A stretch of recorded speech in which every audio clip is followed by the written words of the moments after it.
నమస్తే. ఇవాంటి వార్తలకి స్వాగతం. పాఠశాలల్లో మౌలిక సదుపాయాలపై మంత్రి నారా లోకేష్ సమాధానం. ముందు బేసిక్ సదుపాయాలపై ఫోకస్ చేస్తున్నాం. పాఠశాలలో ప్రహరీ గోడల నిర్మాణానికి 3,000 కోట్ల రూపాయలు అవసరమవుతాయి.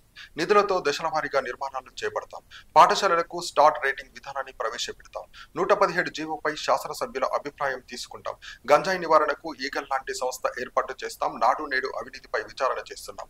నివేదిక రాగానే సభ ముందు పెడతామని తెలియజేసి చెప్పిన నారా లోకేష్. అధ్యక్ష, ప్రధానంగా మనం చూస్తే ఇన్ఫ్రాస్ట్రక్చర్ పైన గడిచిన పేరెంట్ టీచర్ మీటింగ్ లో స్టార్ రేటింగ్ అనేది ఏర్పాటు చేశారు అధ్యక్ష. ఒక పక్కన ఇన్ఫ్రాస్ట్రక్చర్ పైన, ఇంకో పక్కన ఎడ్యుకేషన్ అవుట్కమ్స్ పైన, రెండింటిపైన ఏర్పాటు చేసి ఈ రోజు కూడా నేను రివ్యూ చేసినప్పుడు ఏ పాఠశాలలో అయితే 1 స్టార్ 2 స్టార్ లోనే అంటే బేసిక్ ఇన్ఫ్రాస్ట్రక్చర్ ఎక్కడైతే లేదో ముందల అదంతా అప్గ్రేడ్ చేయాల లక్ష్యంతో మన ప్రభుత్వం పనిచేస్తుందని గౌరవ సభ్యులు నేను తెలియజేస్తున్నాను. సభ్యులు అన్నట్టు leak proof buildings, basic benches, fresh paint of coat of paint, toilets, తాగునీరు, బేసిక్స్ ముందల ఫోకస్ చేయాలనే లక్ష్యంతో మన ప్రభుత్వం ఈ కార్యక్రమం చేయబడుతుందని గౌరవ సభ్యులు తెలియజేస్తున్నారు.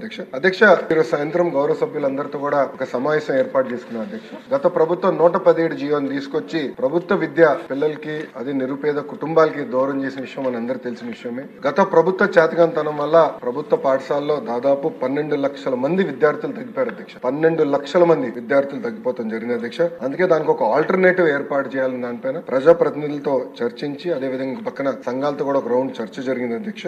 ఆల్టర్నేట్ పైన కూడా మేము చర్చిస్తాం జరుగుతుంది. ఇంతేకాకుండా అధ్యక్ష, ఏదైతే ఇన్కంప్లీటెడ్ వర్క్స్ ఉన్నాయో, ఎక్కడైతే ఇంకా వర్క్ అవ్వాల్సి ఉందో అన్నిటిపైన కూడా మేము వివరాలు తీసుకుంటాం అధ్యక్ష. ఇన్కంప్లీట్ ఆల్రెడీ మొదలు పెట్టి ఇన్కంప్లీట్ గా ఉన్నాయని తప్పనిసరిగా మేము పూర్తి చేస్తాం అధ్యక్ష. 117 ఆల్టర్నేటివ్ ఏదైతే మేము తీసుకొద్దాం అనుకుంటున్నాం, మన ప్రభుత్వం తీసుకొద్దాం అనుకుంటుందో దానిపైన సుదీర్ఘంగా చర్చించిన తర్వాత అందరూ ఓకే అంటే అదే ఆధారంగా తీసుకుని రేపు టీచర్ ట్రాన్స్ఫర్లు కానీ ఇన్ఫ్రాస్ట్రక్చర్ అదే ఆధారంగా తీసుకుని బిల్డ్ చేయాల్సిన అవసరం ఉంది అధ్యక్ష. ఎందుకంటే గత ప్రభుత్వం నాడు నేడు కార్యక్రమం ద్వారా కొన్ని పాఠశాలల కడతం జరిగింది. అవి ఏమైనాయంటే 117 జీవో వల్ల ఆ పాఠశాలలు మూతపడింది అధ్యక్ష. విద్యార్థులు లేకుండా మూతపడింది. అంటే డబ్బులు ఖర్చు పెట్టారు, పిల్లలు లేరు. అలాంటి పరిస్థితి రాకుండా చూసుకోవాల్సిన అవసరం ఉంది అధ్యక్ష. అంతేకాకుండా అధ్యక్ష, నాడు నేడు పైన కూడా గతంలో అనేక ఆరోపణలు వచ్చినాయి, నాణ్యత లేదని కూడా వచ్చింది అధ్యక్ష. దానిపైన కూడా గౌరవ సభ్యులు ఇప్పుడు కోరారు, యాక్షన్ తీసుకోమన్నారు. తప్పనిసరిగా నేను నివేదిక తెప్పించుకుంటాను. దాని తర్వాత గౌరవ సభ్యులతో చర్చించిన తర్వాత నిర్ణయం తీసుకుంటున్నాను అధ్యక్ష.